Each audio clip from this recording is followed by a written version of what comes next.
Fowleralla, hink and booby round about. Right hands in and left hands out, hink and booby round about.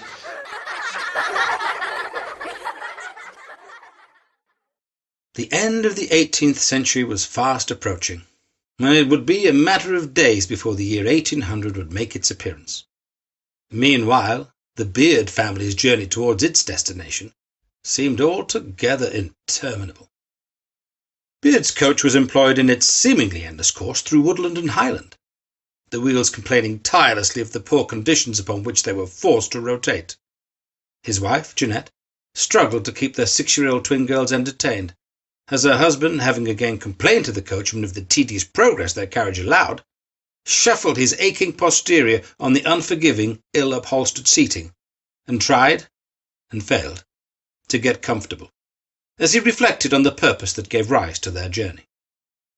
A publisher, geologist, evolutionary thinker, author, and journal editor, he had frequently travelled afar, but seldom had the journey been as disagreeable as this one.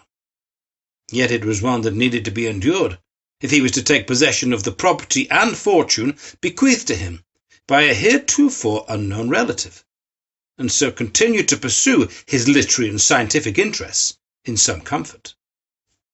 Hamish Beard was an only son, and the last male twig on the branch of the ancient family tree of Hinkum Booby. It was on this account that the legacy had befallen him, and the timing could not have been more fortuitous. Evolutionary thinking, as his wife frequently complained, was all very well, but could scarcely be expected to furnish the necessities of life for their impoverished family. As night approached, their destination remained at some distance, due to the slowness with which the carriage proceeded over the rugged ground. The children were tired and irritable, his wife fast losing patience. So Hamish gave his orders to the hired groom to stop at the approaching village, determining to pass the night there before completing their weary journey on the morrow.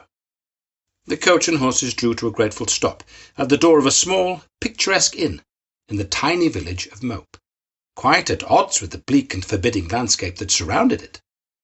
Clean, decent bedrooms were provided, and the coach driver was accommodated in the barn. A plain but hearty repast was served by the innkeeper's wife, after which Jeanette took the children off to bed, and Beard retired to the bar at the innkeeper's invitation.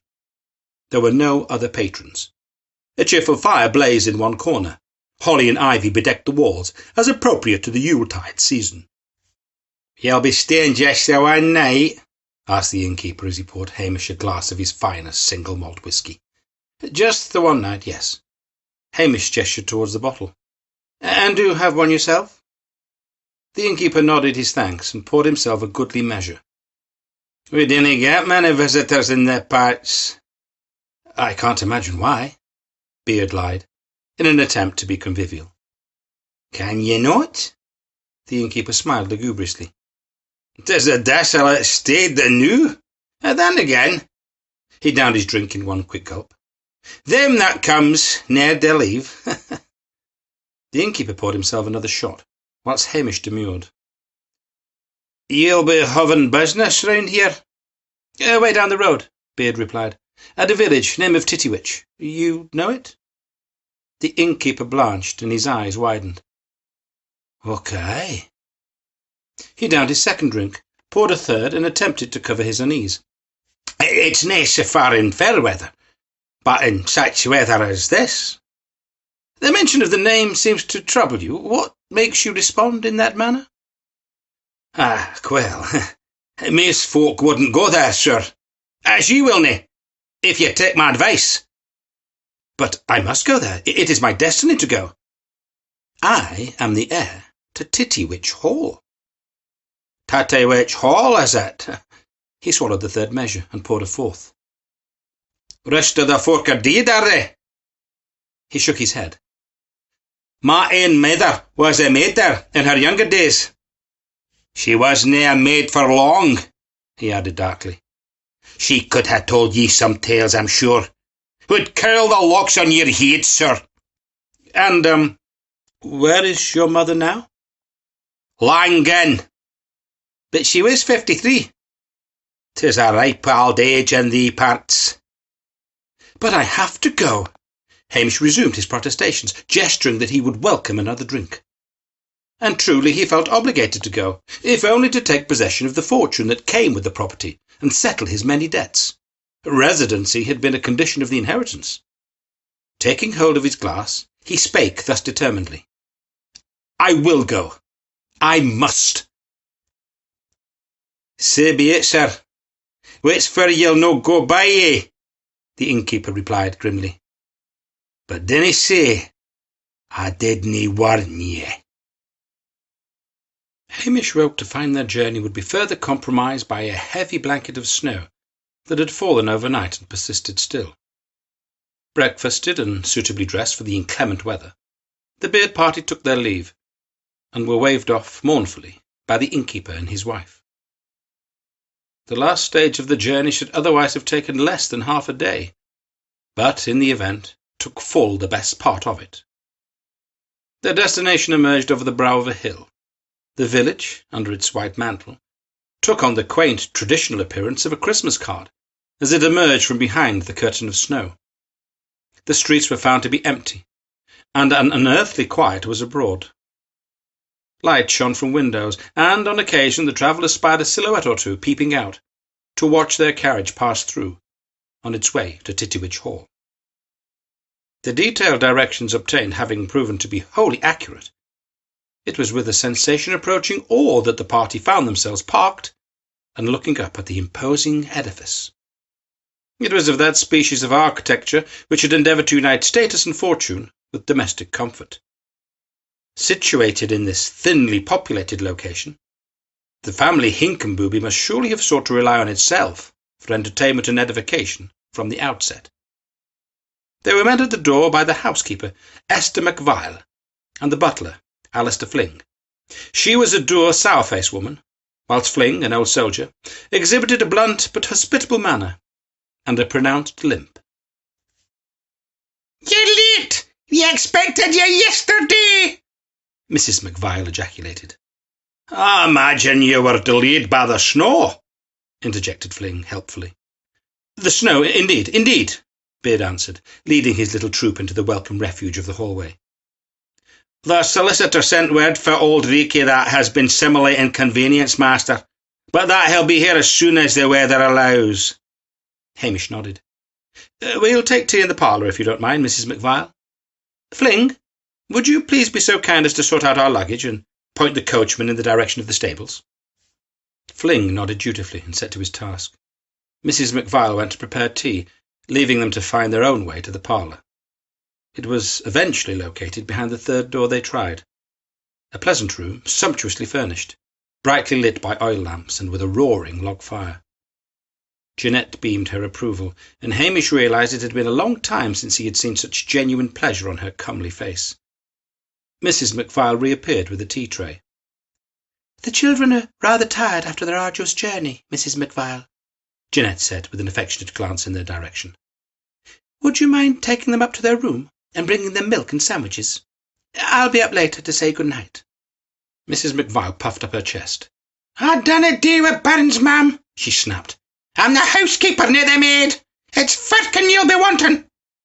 Jeanette smiled fixedly. "Then would you be so good as to call for Firkin?" Mrs. McVile huffed, turned, and exited without another word. Once the door was closed, Jeanette and Hamish both laughed.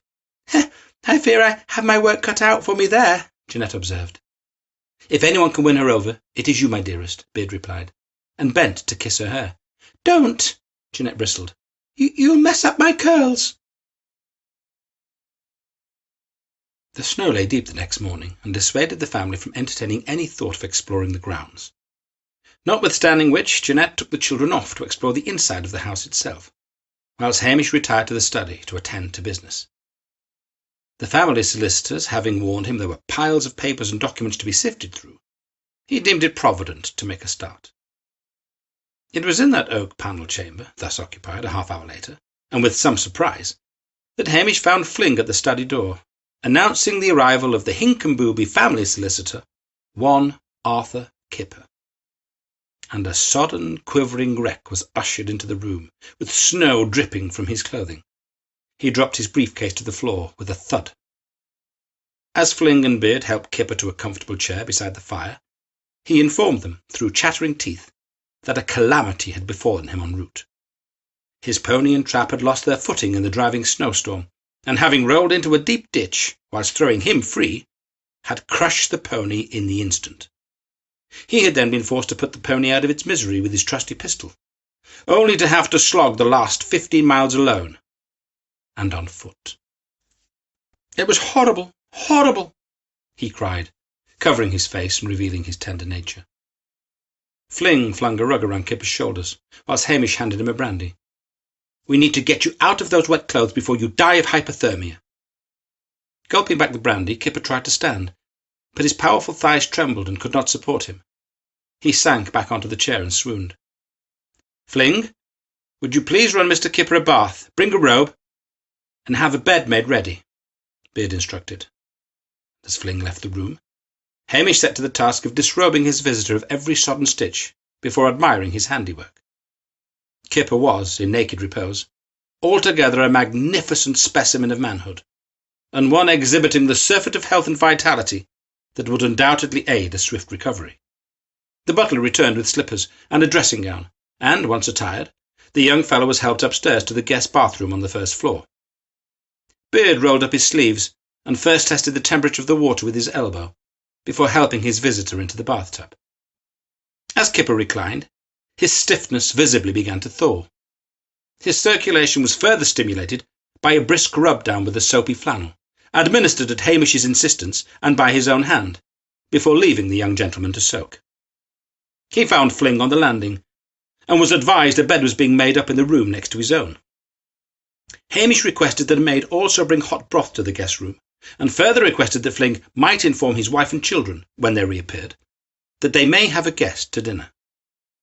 Fling looked flustered in turn. "Your good wife, sir?" "Yes." "In Burns, sir?" "Yes." "Are you expecting their arrival, sir?" "What do you mean expecting? I brought them with me." "But," Fling floundered, "you arrived alone, sir?" Beard could only wonder whether the old retainer was going senile. "Come with me," he insisted, and marched to the nursery door. He flung it wide as if to say, "Aha!" but stopping at the first syllable, for he found the furniture within covered in dust sheets. He turned and strode to his wife's boudoir. Again, dust sheets. No blankets or pillows on the bed underneath, just a rolled-up mattress. Nothing in the drawers or wardrobe. No trace at all of any inhabitant having been in situ. Was he going mad? He raced down to the scullery and burst in upon Mrs. McVile, who was feeding meat into a grinder. "Where are my wife and children, Mrs. McVile? What has become of them?" She wiped her bloody hands on her apron and stared at him blankly. "Hey, for what I can, sir. I never met them. Maybe you left them behind in town, or on the side of the road, or died in a stank." "But," he spluttered, "but you saw them. You saw them with me when we arrived. You served us breakfast this morning." "Aye? You must have got me mixed with someone else." "But this is madness," he declared. "Bring Firkin to me." "Firkin, sir?" replied Fling, dumbfounded. "Yes, the pretty young housemaid who put the children to bed." Esther McVile sneered. "We have but the one maid at the moment, and her name is Tuppence. You'll find her in the coop out back, strangling a chicken for tea, if you'd care to make her acquaintance, sir.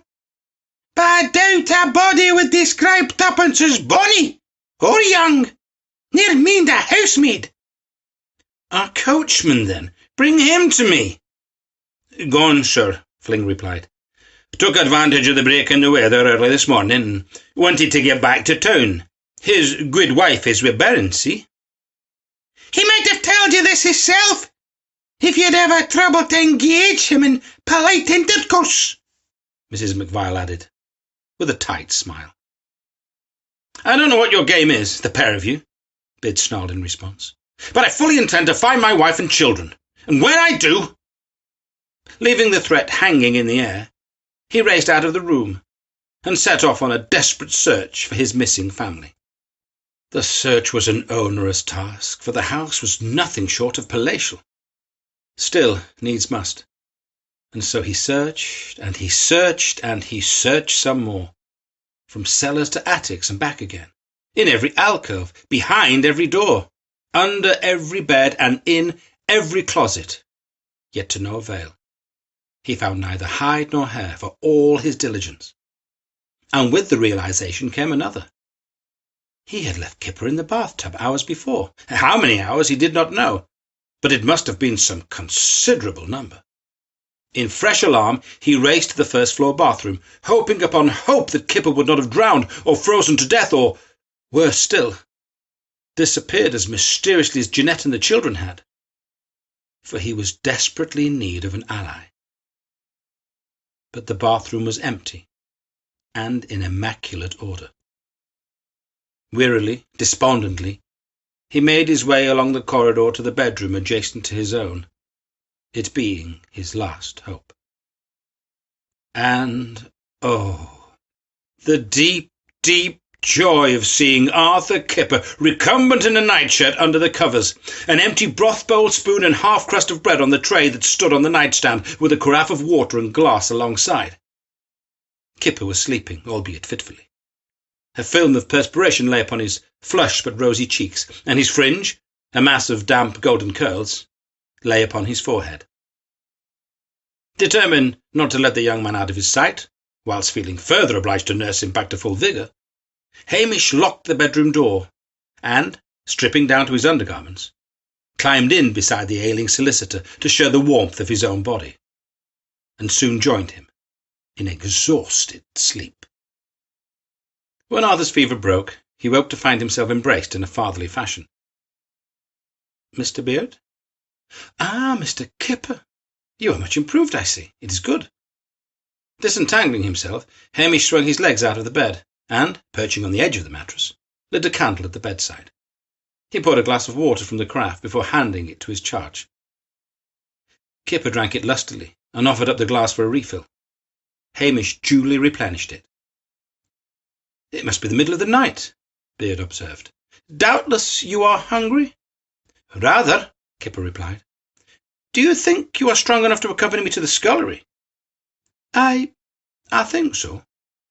"Then follow me," Hamish said, getting to his feet and stepping into his trousers. "But please, Mr. Kipper, do not venture from my side," he added sternly. "Not if you know what is good for you." The house was deathly quiet, as Hamish led the way by candlelight along the darkened corridor and down the back stairs to the kitchen. A jug of ale, a chunk of cheddar, a loaf of crusty bread, homemade chutney, Scotch eggs, and a slab of seed cake were procured from the larder and laid upon the scullery table. Beard looked on as Arthur wolfed down their midnight feast, but ate little himself, finding he was without appetite. Once Kipper was replete, Hamish shared the shocking events of late. "And the servants deny all knowledge of the existence of your wife and family?" "They do." In the candlelight, Arthur regarded Hamish queerly. "What is it?" Beard inquired. "Oh," Kipper replied, tentatively, "it's just that, well, I, too, stopped at the inn in the village of Mope along the way. It was the evening of the morning you had set off for Titiwich Hall.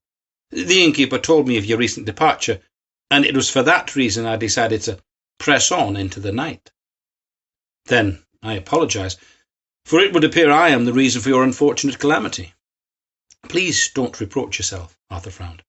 "The odd thing is," and here he hesitated, "it's just that the innkeeper, well, he made no mention of your wife or children, not a word." Beard clapped his hands to his head and cried. "Then I am mad.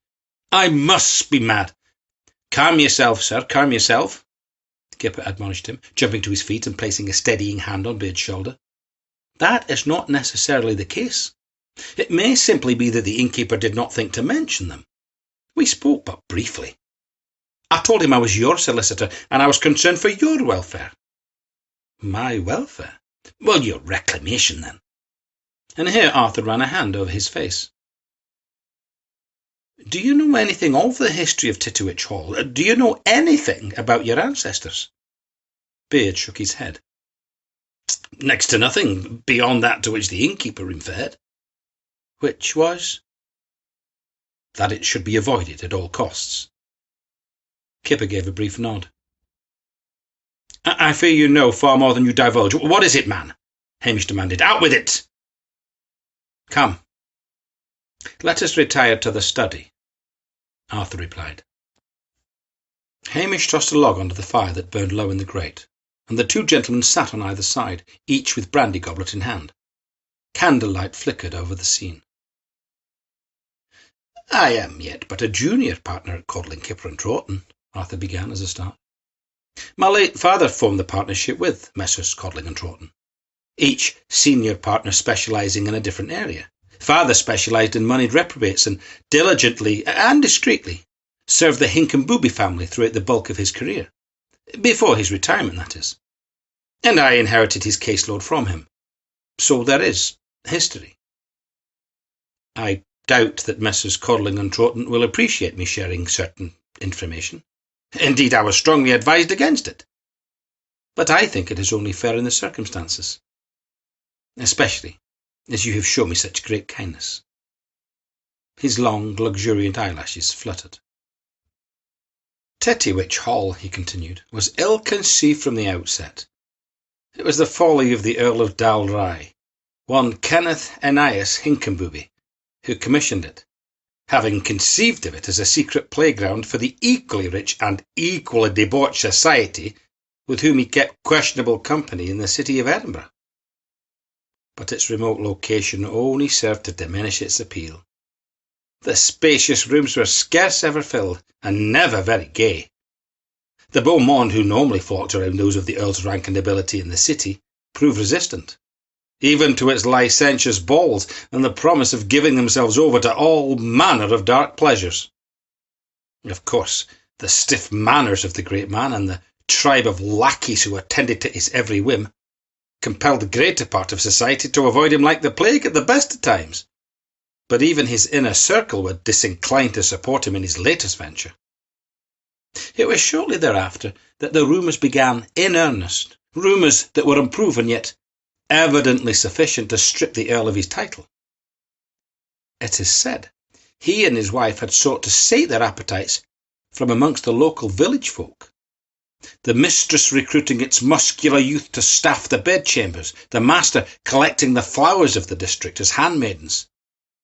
Tales of orgies, witchcraft, even cannibalism abounded. Then the local children began to disappear. The rumours only ended when the bones of the mistress were found, bleached and stripped of all flesh in a giant copper in the laundry. The master was never to be seen again. Hamish shuddered. "You know how you came to inherit this hellish house," Kipper continued. "Because all other relatives are dead, cursed. With the aid of a genealogist, I managed to trace 13 before you. All dead. Dead. Dead." Beard stared at Arthur, ashen-faced. "Dead? As doornails." "Them that comes ne'er to leave." "What?" "Something the innkeeper said to me." He took a careful sip of his brandy. "But I somehow feel you had a particular reason for hastening to follow me here, despite the inclement weather. Am I wrong?" "No, not wrong." Arthur stood and recovered his briefcase from where he had dropped it. "I was going through my late father's papers and found—" Here he produced a map from within and handed it to Beard. "This chart. It would appear there is a warren of secret passageways behind the walls, accessed by secret panels. I found it together with the architect's original designs and annotated by the Earl. There is one access here, in this very study. I thought you ought to know. Perhaps the answers lay there." "Shh!" Hamish bid him. "Do you hear that?" There came the sound of droning from somewhere outside, half chant, half baleful lament, and with it a flicker of orange light glinted through a crack in the curtains. "Quick! Lock the door!"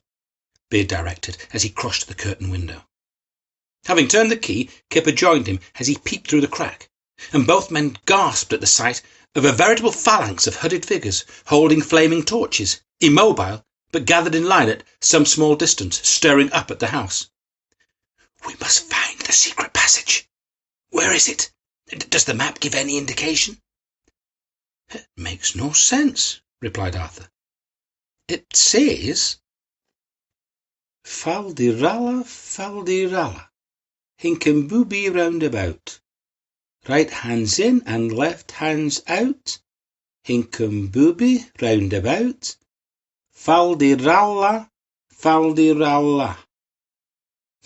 But what could it mean? A frantic search of the room began, only to be interrupted by a hammering at the study door. "Dear God!" cried Kipper, and with Beard's help forcefully dragged an oak chest before it to further bar the way.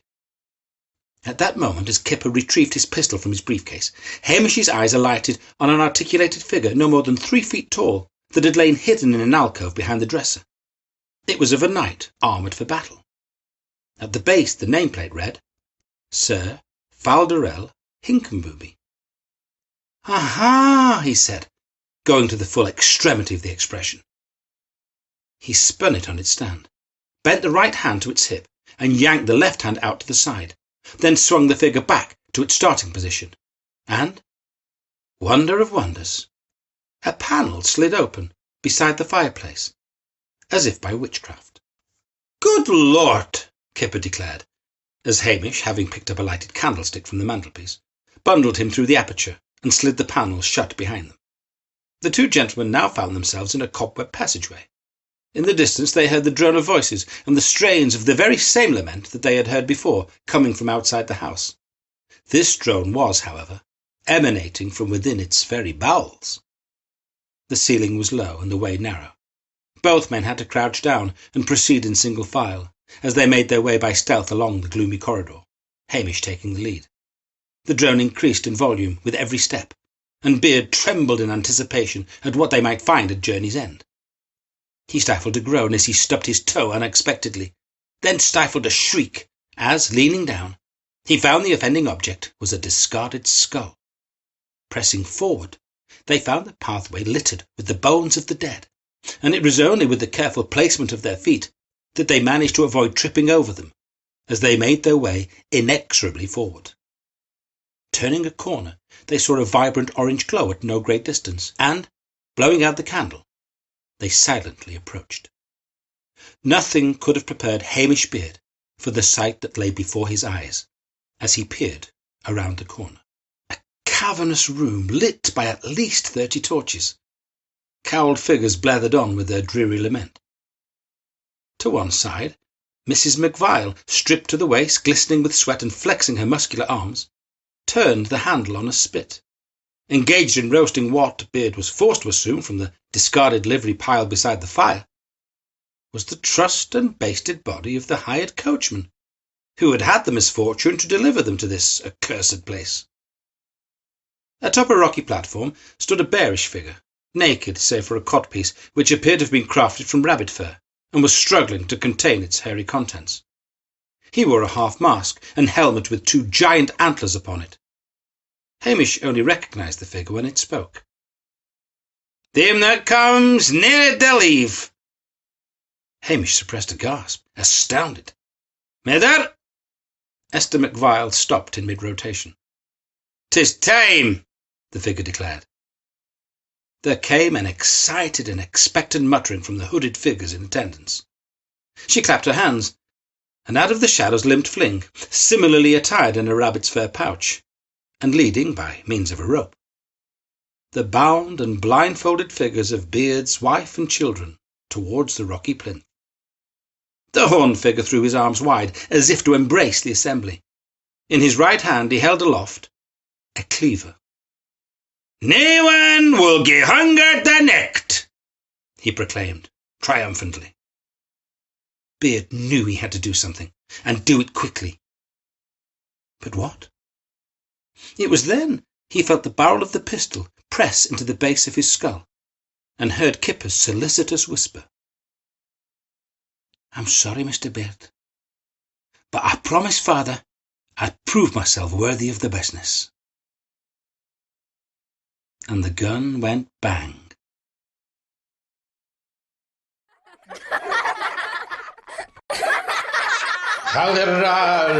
Falderalla, hink and booby round about. Right hand's in and left hand's out, hink and booby round about.